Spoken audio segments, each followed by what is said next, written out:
Why do I feel like something's always wrong, even when everything seems fine? I've asked that question more times than I can count. And if you felt it too, you're not alone. You see, anxiety, it can make you feel like your world is falling apart, even when everything on the outside looks okay.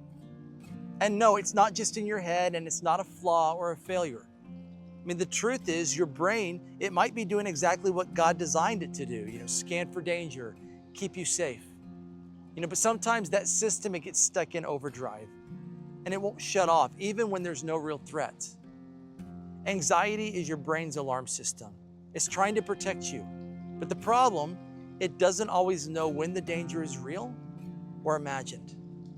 And if you've lived through trauma or chronic stress or chemical imbalance, or if you grew up in chaos or unpredictability, your system, it just might be wired to stay on high alert all the time. And that's exhausting. It wears you down. It makes you question your sanity. You start asking, what's wrong with me? But maybe the better question is, what's happening inside of me? You see, for a long time, I didn't even realize anxiety was part of my story. It took a health scare, one of those moments where just life and everything around me felt like it was crumbling to the ground. That's what it took for me to finally stop and ask, what's going on here? So I can tell you this message is personal because I've lived it. Honestly, I still do. Anxiety is something that I face on a regular basis.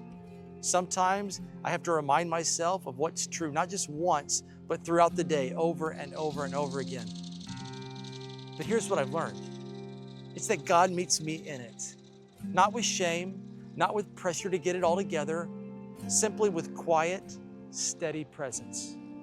And here's something that the Bible never does. It never shames people for feeling this way. Psalm 94:19 says, "When anxiety was great within me, your consolation brought me joy."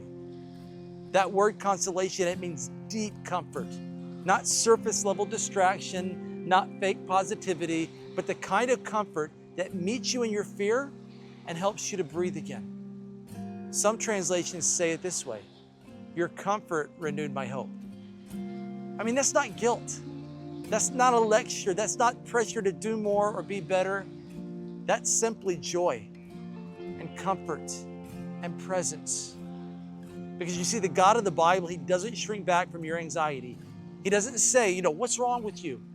He says, come to me.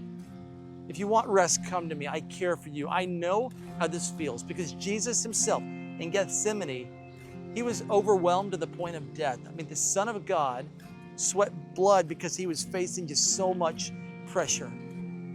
So you're not weak for feeling anxious.